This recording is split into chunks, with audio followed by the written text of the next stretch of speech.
घना अंधकार, सुनसान श्मशान और हवा में घुली हुई एक अजीब सी सिहरन।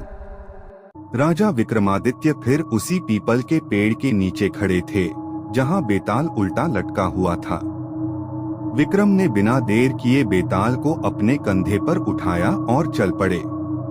तभी बेताल ने अपनी खौफनाक हंसी के साथ कहा, राजा विक्रम, आज मैं तुम्हें एक ऐसी नगरी की कहानी सुनाऊंगा जहां न्याय का कोई मोल नहीं और मूर्खता ही राज करती है। अंधेर नगरी, चौपट राजा की कथा। बहुत समय पहले एक विचित्र राज्य था, अंधेर नगरी। वहां का राजा था चौपट राजा।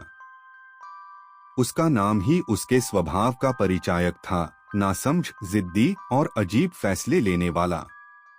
उस नगरी में एक अजीब नियम था, तके सेर भाजी तके सेर खाजा, यानी सब कुछ एक ही दाम में बिकता था, चाहे सस्ती चीज हो या कीमती।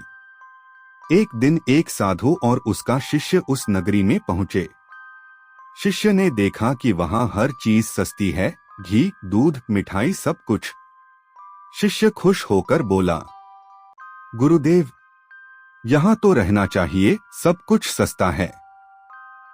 लेकिन साधु ने गंभीर होकर कहा, यह अंधेर नगरी है, यहाँ का राजा मूर्ख है, यहाँ रहना खतरनाक है। पर शिष्य नहीं माना और वहीं बस गया। कुछ दिनों बाद उस नगरी में एक हादसा हुआ। एक दीवार गिरने से एक आदमी की मौत हो गई। मामला राजा के दरबार में पहुंचा।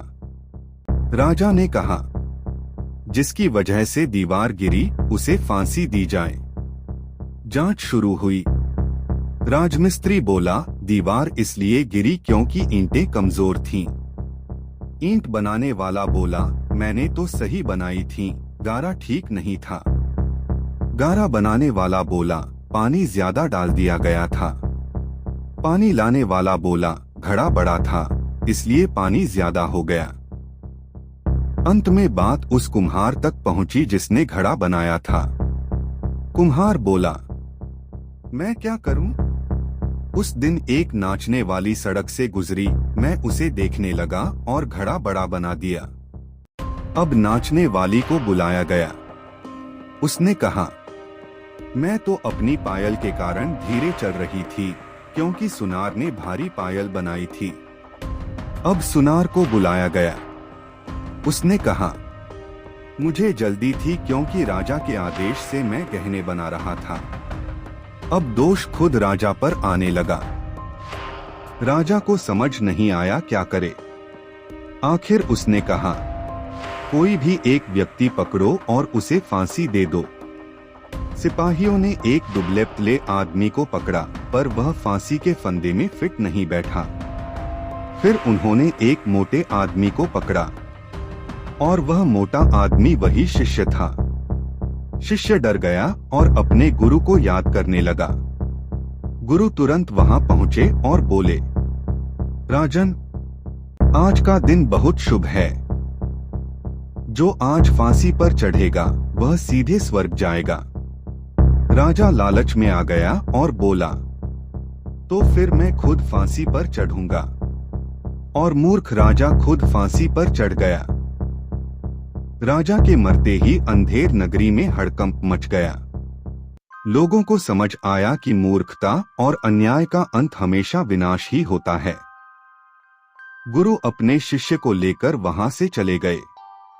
बेताल ने कहानी खत्म करके कहा, राजा विक्रम, बताओ उस गुरु ने ऐसा छल क्यों किया?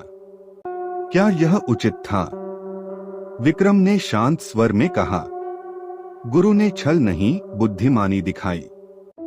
जहां न्याय मर चुका हो वहां सत्य को बचाने के लिए कभी कभी चालाकी जरूरी होती है। अगर वह ऐसा नहीं करते तो निर्दोष शिष्य मारा जाता। बेताल जोर से हंसा। राजा विक्रम, तुमने फिर सही उत्तर दिया, लेकिन तुमने मौन तोड़ा, इसलिए मैं फिर उड़ता हूँ। और बेताल फिर से उड़कर पेड़ पर जा लटका। विक्रम ने गहरी सांस ली और फिर से उसे पकड़ने चल पड़े।